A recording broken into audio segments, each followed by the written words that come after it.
Hey everyone, it's Matt, And I'm Kyle. and we're the Casual Tutors.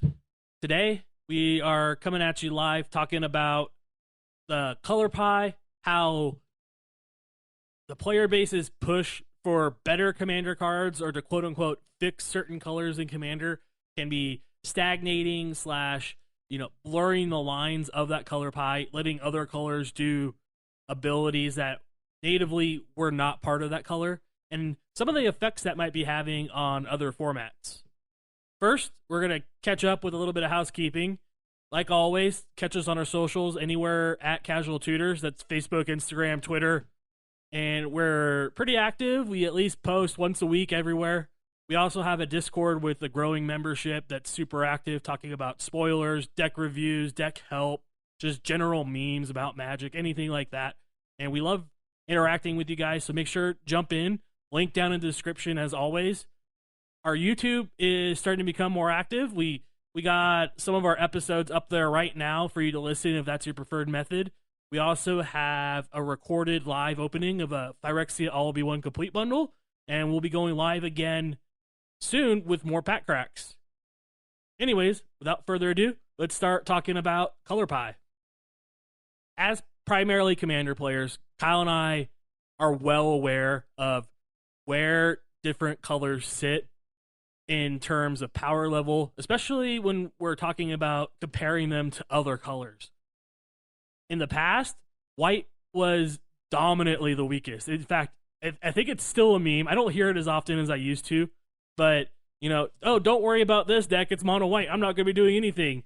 Stuff like that. Super common, and it definitely used to be true if we're talking like pre-2017. Now we've definitely seen a shift where we're getting monstrous amounts of commander support directly from WotC. Just different master sets more often, secret layers, all these reprints, all these new sets. To some extent, something like Modern Horizons, where WotC is really answering the call to tune these different colors. And part of that problem is by tuning them, they're giving them abilities that are borrowed and modified from other colors. And we're going to get into those in specific, but, kind of just to start right off the bat, we're going to dive into white. It previously being the weakest, arguably second strongest now. At least second strongest. In my opinion, black's still the strongest, but white has gotten so much love. And I will say that the thing is I know you said borrowing from the color pie, but a lot of these white effects, it feels like blatant thievery. We want these cards to be better, specifically for Commander, because everybody wants, to play their different color combinations, to do unique things, but they don't want to miss out on the opportunity that playing blue might offer if you're in like a white or, a white X deck. Stuff like that. So we see things where they'll give white card draw, which wasn't necessarily lacking in white. It was just more difficult to do in white than it currently is. But I think that gets rid of creativity, right? I mean, that it pushes people not to make more decks, or pushes people not to use as many colors, or you kind of said it when we were talking about this, but it pushes for more uniformity, right? It pushes so that these colors all do the same. Why play a green-white deck when you can just play a white deck that does everything? Why have multiple decks when you can build a deck that's going to run perfectly the way it is? It gives no reason to try new things, be creative, scrap an idea, go a new way. And I think right now we're seeing that mostly in Commander, but I feel as they print more and more of these cards that quote unquote fix a color, you're going to see issues with other formats, Eternal formats especially. But even right now, we're seeing somewhat of a little bit of a problem with Standard because of black, not white, but still. These colors just becoming more and more powerful without having to get that diversity that people used to have to seek by splashing colors. And, devil's advocate a little bit, it does allow you to play commanders in colors that you previously wouldn't be able to play because they either themselves are bad commanders or they just didn't have the options available. I definitely think decks like Ishimaru decks, which, super cool. Everyone loved playing Good as Boy, mono white. He didn't do anything, so you were kind of limited. You were at that mono white pre 2017 power level.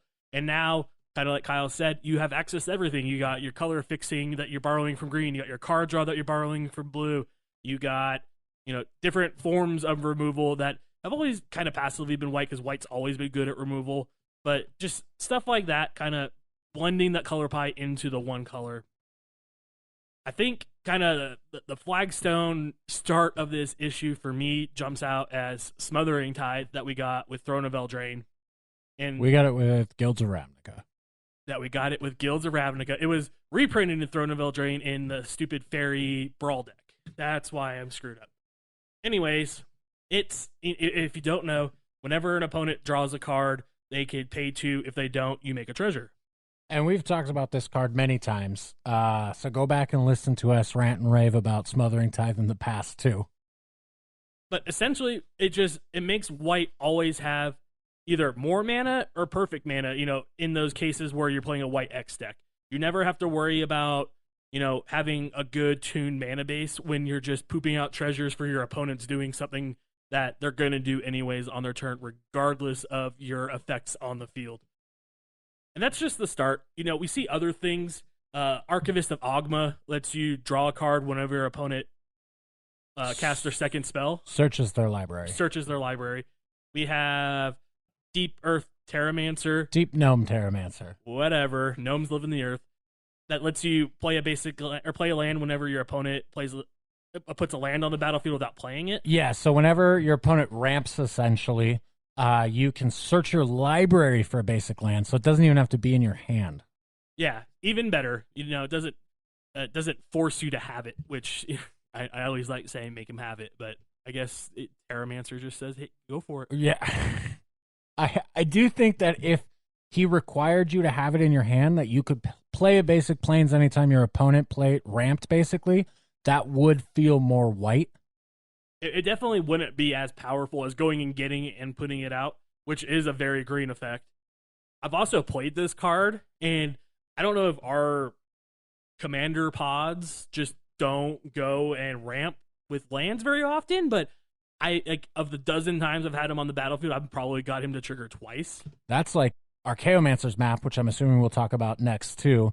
I played that in 8.5 Tails, and most games, it sits as a do-nothing card on the battlefield. It puts the lands in your hand, which is nice, but I don't know why our meta just doesn't ramp very much, but I feel like half the time I'm either equal with somebody else with the most lands or have the most lands in the white deck, which how does that even work? I feel like we just play a lot of rocks, probably, overall. Yeah. Either way, to each your own. We go to check out our ramp episode. We talk about all this stuff in greater detail. But we see these things where in the past we had something like Tithe or Land Tax or Knight of the White Orchid that were very conditional on anything your opponents had, then triggering, and then not necessarily even putting that land on the battlefield, just putting it into your hand, which is feels bad if you already played a land or whatever that turn. You're not accelerating. It is technically fixing because it's giving you that next land drop, but those were easily the best white forms of fixing a ramp that existed prior to 2017 with Smothering Tide, all that nonsense. We get things now, like Ikoria introduced a bird in the commander decks that when it deals combat damage to a player, if that player has more lands to you, go get a land and put it onto the battlefield. There is a knight that was printed in Commander Legends that if your opponent has more creatures than you, you get to put a creature out. If they have more lands than you get to go get a land and put it out. Just flat out. And there's a third one on there too. If they draw their second card in a turn, you get to draw a card, something like that. Knight of the Accord is incredible. I think you just stapled Archivist of Ogma onto it, but either way, he has an entire card's worth of text on him, and he just kind of does everything that white wants to do. You're totally right. It's Keeper of the Accord, and he doesn't say anything about card draw. He's still great, though. Still pretty great. Of course, naturally, we see white doing what it always historically does. Super good artifact enchantment removal. Super good at going and getting artifacts and enchantments, because we've seen a couple of different cards that do that now. and really good at exile effects, whether it's an enchantment or a creature that ETBs, exiles a target until it leaves the battlefield. Straight up exile, because we've seen a couple different versions of that. And it's just, white has been pushed to the point where it's not a meme really anymore. There's no reason for anybody to believe me when I joke and say my Halvar deck isn't going to kill them turn 3. Which, sad face, I still like telling people. It's strange, though. I mean, if you think about it, it sounds like it's healthy for the game and for a lot of different formats, right? It sounds like each color in their own right should be powerful.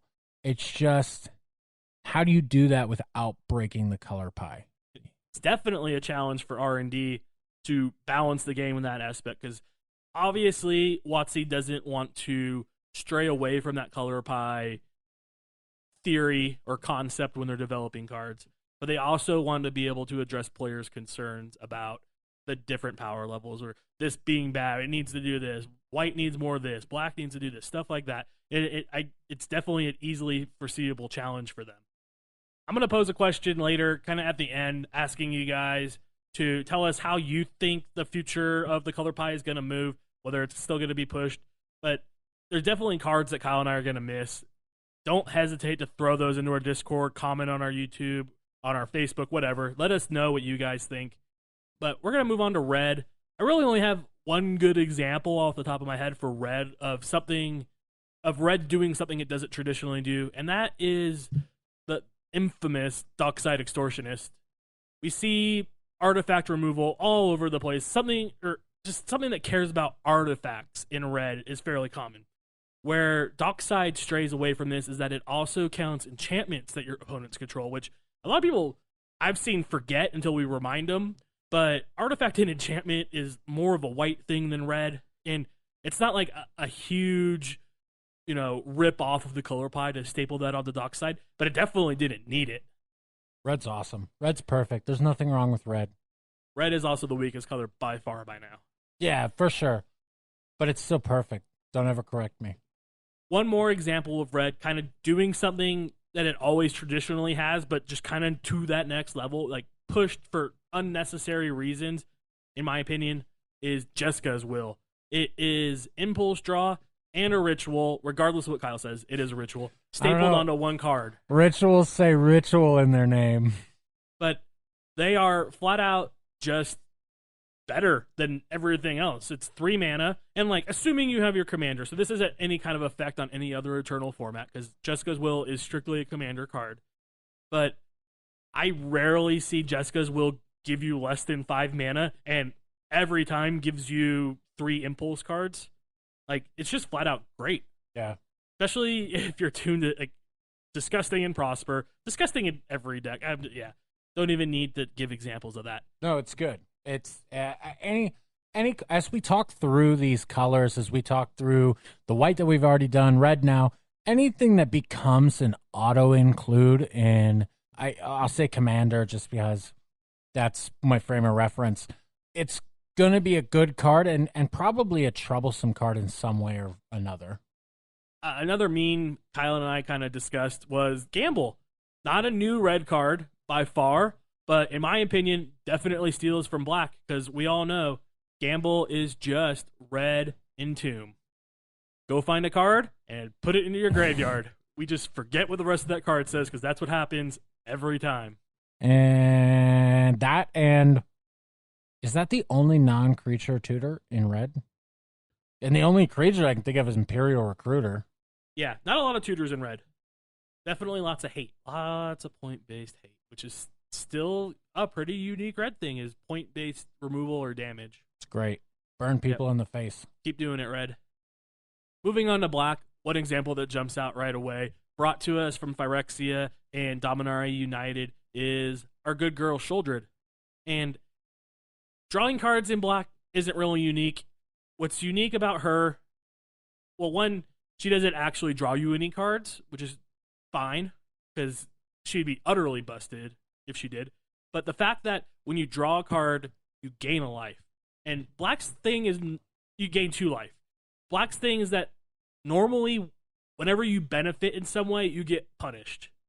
And the fact is, shoulder it is a net benefit because it's a 4-point life swing. 2 for you and 2 from your opponents. Yeah, usually you're paying something to gain a reward. This, if you gain the reward of drawing a card, you gain life. Which black does have access to lifelink here and there, mostly related when you look at color combinations like Orzhov, but just flat out stapling gain 2 life when you benefit is definitely more of a white thing than anything at all. See, black has always been, in my opinion, the best color in the color pie, though, and probably will be forever, because, one, if you staple pay life onto something, black will card draw. Black will tutor anything. Black will kill your opponent's creatures, exile your opponent's creatures, exile permanents, destroy permanents, Draw you half your library. board wipe. Board wipe that gets around indestructible with things like Massacre Girl. Yeah. Black is so good. Black is really good. Next is green. And I think white definitely is kind of the king of this category of, quote unquote, getting good that WotC has done over the past couple of years. But green is a close second. Green wants to be blue so bad it's embarrassing. We see effects that green has done in the past, like Autumn's Veil, where it gives hexproof specifically against blue-black spells. And now we have Veil of Summer, which is a vastly improved Autumn's Veil. It's stapled card draw on, thanks blue. Then it just continues on and gives you hexproof from that blue spell, from that black spell. And 1 mana, dirt cheap. It's just everything green did, but better. They also both say that your spells can't be countered by blue or black spells either. Yes. Which is all spells. So regardless of them being green. Right. Yeah, just good. And in my opinion, I mean, even something like Snakeskin Veil, which was the 3rd veil that they printed pretty close to Summer's Veil, my thing with those is these are essentially 1 mana green counter spells, because they're you just cast I'm gonna say murder. Nobody plays murder, but you just cast murder to destroy my creature. I'm going to, Summer's Veil. Nope, it just fizzles. I'm gonna even Snakeskin Veil because it gives the hexproof. It might not stop the countering, but it gives the hexproof. Oh, I just played my commander. And you played a mana drain. I'm gonna Veil of Summer and fizzle your counterspell. It's essentially a green counterspell is what it is. And I get it. It is interaction, and interaction is good, and it's different, and it's in its own way, but it just still feels very blue. They definitely took green and made it extra, kind of in every way. We see cards in the past that will give some kind of ability, like trample, stuff like that, but that's all they do. And they're like 4 mana enchantments to sit on the board and just eat removal. But now we have something like Garruk's Uprising that enters the battlefield. If you have a creature with power 4 or more, draws you a card. Whenever you play a creature with power 4 or more, draws you a card. And it gives all your creatures trample. There's no reason to play any other enchantment to give yourself trample over Garruk's Uprising anymore. It's just flat out better, and it's an uncommon. Not to mention, green getting probably one of the better of the Praetor reprints in Voraclex Monstrous Raider. Doubling your counters and having your opponents, which causes a lot of feels bad. A lot of cool kind of unique interactions too with that, but that's a whole nother story. It's just, I think the design space in green has been kind of opened up to incorporate everything, and we're seeing it get pushed to push more, where I think it's definitely going to be the best color here quickly. See, and I think it's strange because I think green is the 3rd best color right now. Behind white and black? Yeah, and I think blue is the 4th and red is the 5th for sure. And it's such a weird concept to think that blue is so far down that list, but even green, it just goes to show you the amount of love that's been put into white and the amount of just everything that black has always done. Yeah, black is, people argue between blue and black for a long time being the most powerful. I don't even think it's an argue anymore. It's clearly not anymore. Black just kept getting support, and I guess this is a perfect transition to start talking about blue. It has been the redheaded stepchild of this entire glow up for colors. People don't like interaction, right? People don't like it when they play a spell and you say they can't play a spell.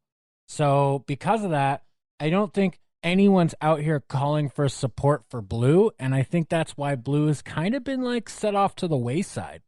Everyone knows that player that walks in with the blue mana symbol on their shirt and just the word nope written across the bottom of it. We all know who those players. We've all had bad interactions with them at some personal level. Even if you are that player, you have been shut down by another player doing the same thing. And it doesn't ever really feel good. It is part of the game. It is something that, mature players accept and move on from and just keep playing. But it's definitely a frustrating feeling. And I can't, I'm trying to think of it. I don't think there's really any good, kind of blurring of the color pie when it's regarding blue getting the benefit. Blue might actually be better than red in that instance. Red and blue are definitely the best out of not blurring the color pie. I think blue just do what blue do, and I think that it hasn't changed. I mean, when you have card draw and you have counter spells or interaction of some sort, I mean, you don't really have removal, but you also, I mean, if you're playing in limited, at least we've discussed, you have like some brain freeze style effects and stuff like that. Blue has some milling effects. I'm trying to think. I really don't think blue has changed a whole lot. Yeah, looking at the latest sets, we see proliferate come back. We see counter spells like always, card draw. Nothing groundbreaking when it comes to blue doing different things. Yeah.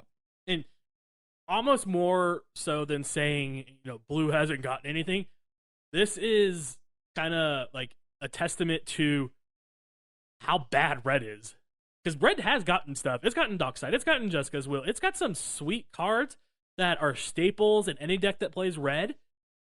But I'm just trying to think, in my red decks, I probably play like less than 10 red cards. Well, not mono red, obviously, but my red X decks play probably less than 10 red cards. I mean, actual card draw is always going to be better than whatever else you staple to a card. It's whatever you're going to get, whatever effect you're going to get. Card draw and stopping your opponents from playing their cards is always going to be good. It doesn't matter what your red card says if I counter it, right? Right. It's just another card in the graveyard. And I guess, there has been some support for different strategies that incorporate red. I'm definitely guilty of this, where I'm building a modern Breach deck, and Underworld Breach is one of those most powerful cards that they've printed into red in the recent history. That's one I didn't think about. That kind of breaks or blurs a little bit, caring a lot about the graveyard. Yeah, but steals from black. It does steal from black, but it's also, you have to sacrifice the enchantment at the end of turn, which is very red. I don't know. It feels kind of like sneak attack-ish to me. An enchantment that says, that's another weird thing. Why did they make it an enchantment? I guess so you could break it, but it's an enchantment that says you must sacrifice this enchantment at the end of turn. Yeah, and it offers your opponent's opportunity for removal versus a sorcery where you get that one chance to counter it. Sure. Like Yawgmoth's Will. That makes sense. But can't you just do the effects in response to them trying to remove it? It depends on what you're trying to cast. Oh, I guess because you would still have to cast at the normal speed of the card. You still have to obey timing. Yeah. So there is that window. I guess that is a very red thing, to be vulnerable to removal. Yeah. I will say that, yeah, I think blue and red work better as support colors. I think playing the, black blue deck, green blue deck, Rakdos deck, I think they work really well as adding their touch of what they do, right? But I also think the cool thing about that is I think you put blue red together and you get really one of the strongest dual color combinations. I would say probably one of the most versatile dual color combinations. But I think a lot of that is blue's influence on Izzet. Sure. Blue's card draw, but with red's burn to the face, it's beautiful. Definitely. And obviously there's exceptions to that where, depending on what your deck strategy is, blue can be the most powerful color and dominantly the most dominant color in your deck. You know, it's a cool thing that red does that is like specific to red and no other really do it, I don't think. Coin flipping. Yeah. What was that? The coin flipping deck is it? Yeah. So, and I mean, yeah, to think. The blue definitely helps the deck work, but other than artifacts, I guess, and red, which I do want to talk about artifacts at the end of this too. Artifacts and red, those are all the coin flipping cards. Yeah, except for the blue commander part of that. Yeah, yep. Everything else is interaction or card draw or something along those lines that will benefit from some kind of coin flip that red is doing. Sure. So artifacts. That's a tough one. Artifacts have always fit in everything and done everything. Which is why artifacts are the way you fix the color pie. Stop blurring the color pie. Stop putting things. Make better artifacts. If it's really that big of an issue, make better artifacts. Because artifacts can go into any deck. That's the whole point of an artifact. But Kyle, artifacts die to artifact removal. Oh my! Everything dies to removal. Weird. Don't sue us, Professor. For real. Yeah. Or do. That'd be kind of cool. Go to court. I'll fight this and lose. What are you going to get from me? Yeah. And then we're going to meet you again. Yeah. You could sign Kyle's mat this time. But artifacts are definitely, I mean, that is a good point. The way that colors have traditionally done things other colors do without playing that color. Yeah. It's the easiest. White has a problem with ramping. Sword of the Animist exists. Wants card draw? Play Howling Mine. Not the best answer. No. But and you also have Howling Mine. You have Girapur Ori that gives you land and card draw. There's so many options. Artifacts are so good. They're freaking incredible. That's why a lot of artifacts are expensive. And maybe instead of focusing on fixing colors, maybe reprint expensive artifacts or print other good artifacts to bring prices down and then go that route. It seems to make logically the most sense to me. Give us Artifact Masters. Give us Artifact Masters. Only artifacts, a whole colorless set. And no Eldrazi's, I swear to God. If we hadn't already had a couple spoilers for March of the Machines Aftermath, I would say that's the set. But we all know that's a lie. So there's also been this discussion kind of around how Wizards is tuning the color pie, making colors do other things they don't traditionally do, and its effect on non-commander constructed formats. And I guess even to some extent limited formats, which limited is always kind of a wild card because it obviously plays a lot of chaff, stuff like that. That chaff always does kind of weird things in different ways. Limited is the best format. Limited is the best format. Whether you're new, whether you're Kyle and, you only show up once every quarter to win store championship for a card he's never going to play. In my commander deck, I'm never going to play. Exactly. But, I definitely think it's a valid concern. I don't think at this point it's really an issue. I still think generally, specifically thinking of Modern, we aren't seeing a large divergence or focusing on a particular strategy or, a particular combo driven by a card doing something weird that it wouldn't normally do.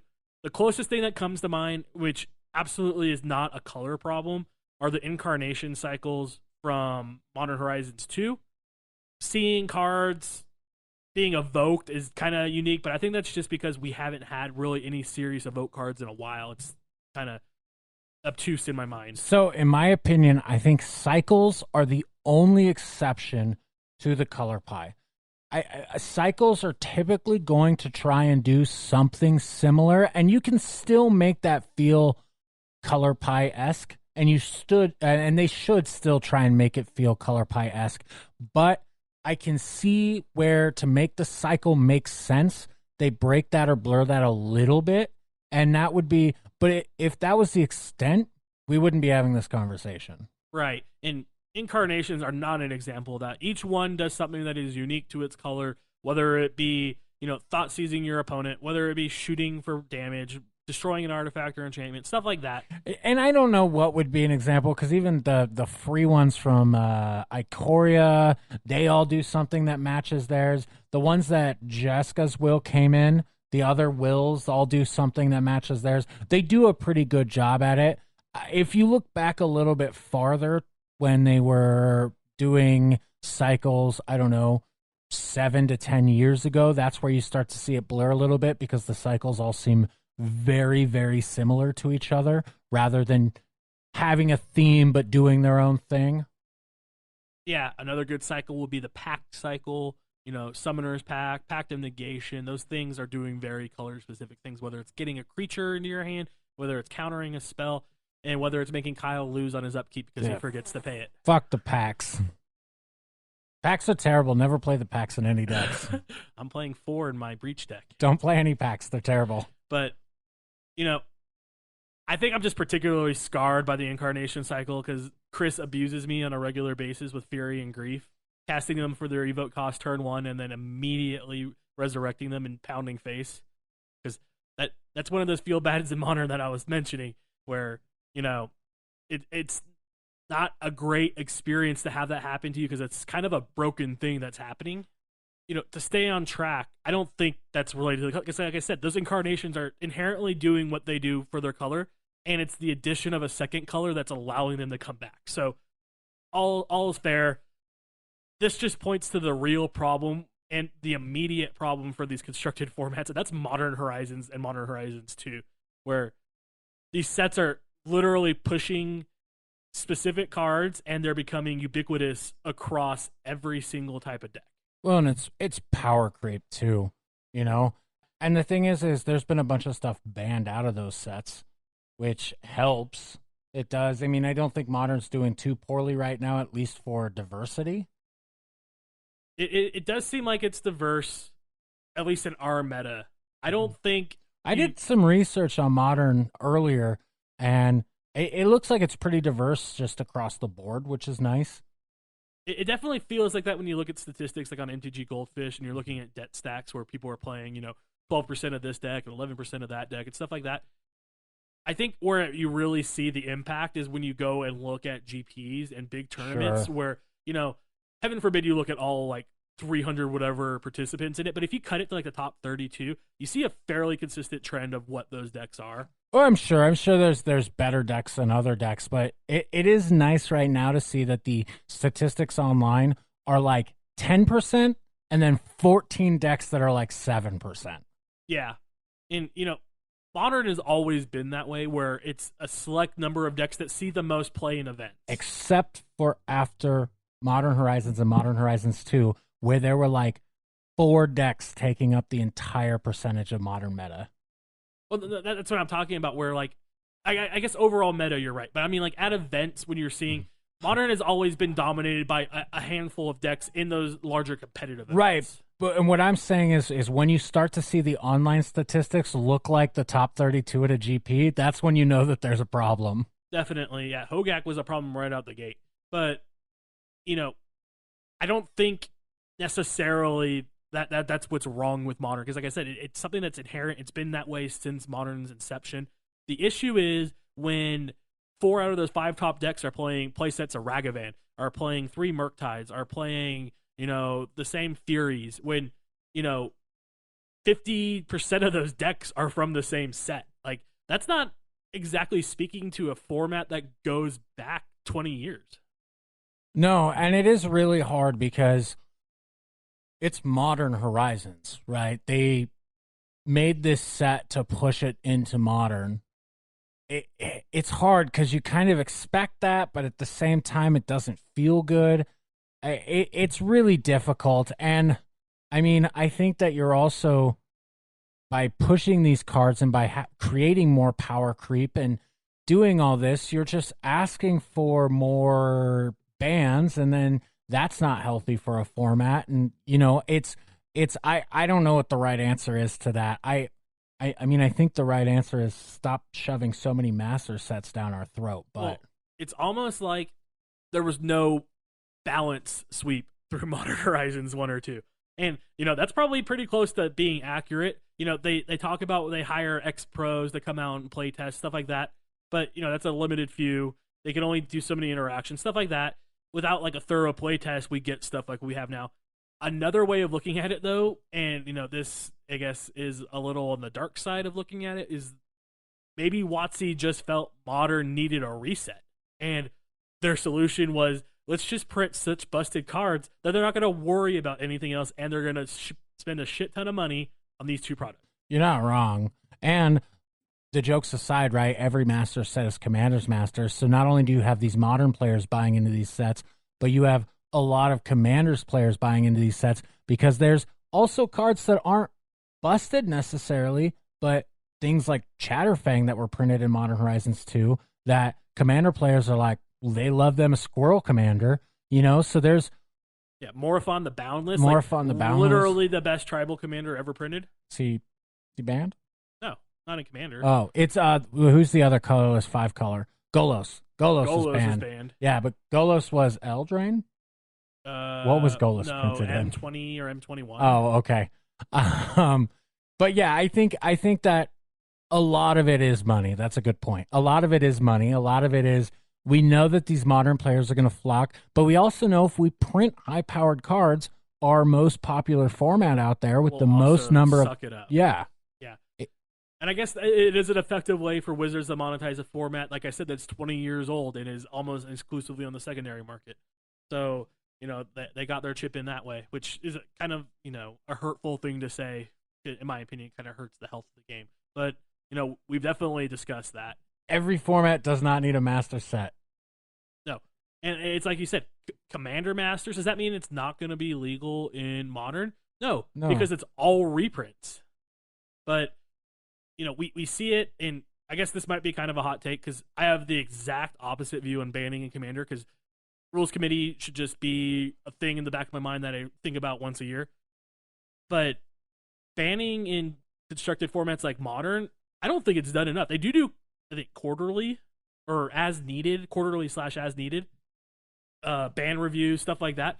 But I think if they aggressively banned and more importantly, unbanned cards to change the format rather than just printing super powerful cards into the format would make for a lot more diversity, make for a lot more tuning, stuff like that. Well, you got to realize, too, the difference between caring what the RC says and caring what the bans and restricted in Modern are is Modern's a competitive format. Modern is a format that's played at tournaments that should have a healthy banned and restricted that's looked at frequently, whereas Commander's a casual game. Yeah, you could ignore Commander, banned, and restricted. And I was just using that as an example because literally these 2 points of view of mine are opposing, and they should be because, like you said, Modern is competitive. It should have an active ban list and restricted list, which I think they should use restricted a lot more too. But I guess that's more of a legacy and old school thing. But not just banning, unbanning, you know. XYZ is dominating the format this month or whatever. We saw X number of GTs or whatever, and you know, too heavily represented it. So we're going to ban that card. We'll unban X, Y, and Z over here. We'll see what the meta does. Oh, now this is dominating the next, you know, GT cycle or whatever. Oh, okay, well, let's try banning that, unbanning this, unbanning that, ban that. Just tune the meta that way. It'll be super annoying because people will be forced to constantly rework their deck, but then why are they playing Magic if they don't want to rework their decks? Yeah, I mean, and that's the thing is, right, is we want to promote change and creativity. We want to promote trying new things, and it's just, if you sit down and you have 2 Modern tournaments a month at your local LGS, and everyone at each Modern tournament plays the exact same deck until frickin' something else comes out that changes, and then everyone's playing that exact same deck, it's not fun. But if you're looking at, you know, oh, this changed every once a month, you know, that's gonna push creativity. It's gonna be more interesting for everybody. Yeah. And, you know, as important as the competitive aspect of these formats are, Magic is still a deck building game. So, like, just promoting stagnation in that one part of it by trying to promote competitiveness in the other is kind of backwards. I also think it'll make it less difficult to change up your decks and create new decks, because with the constant banning and unbanning, I actually think it'll affect card prices in a positive way. Yeah, you're not rushing out to buy those $75 Ragavans. You know, have time. Prices will settle. Prices will spike. It'd be a constant back and forth.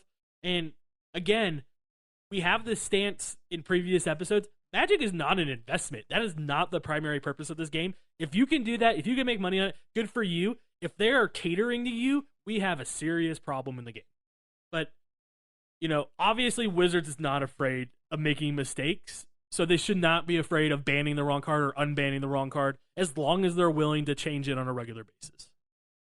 So just wanted to finish out kind of looking into the future where we're getting a further blending of this color pie. And that's with March of the Machine. We've only had, a couple dozen, maybe a dozen cards spoiled for this set. But immediately jumping out, we see team-up cards where, the cards are multicolored. So there is the argument to say that, it's just doing what white does, it's just doing what green does, but it's a green-white card, so that's fine. But usually when you blend those cards, you get the best and worst of those, whereas these team-up cards, we're literally just seeing the best of the best cards from the history of these planes. So it's definitely unique. I have no doubt in my mind they're going to be format warping and extremely popular. I'm very excited for them, especially just for Commander, but I have no doubt we're going to see them in everything. Thalia is played everywhere. Gitrog is extremely popular. Putting them two together seems like a win, easy, and that's just one example. Yeah, it just goes to show you the flood of multicolored cards because of the popularity of Commander has a big effect, I believe, on the changing of the color pie as well. And this is just the prime example because, like you said, we're seeing the best effects from both rather than any negative. We'll kind of have to see where this goes and where this takes us, but I think WotC's hand in Commander kind of negatively affects the game as a whole.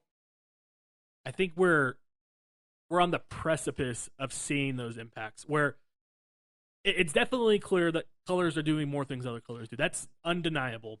I don't know. I didn't think I'd ever say this, but I think we were actually at a better point when we had Commander Christmas, when we had once a year that they released 4 decks or whatever, and they were awesome and they were fun and we got new things and everyone was excited.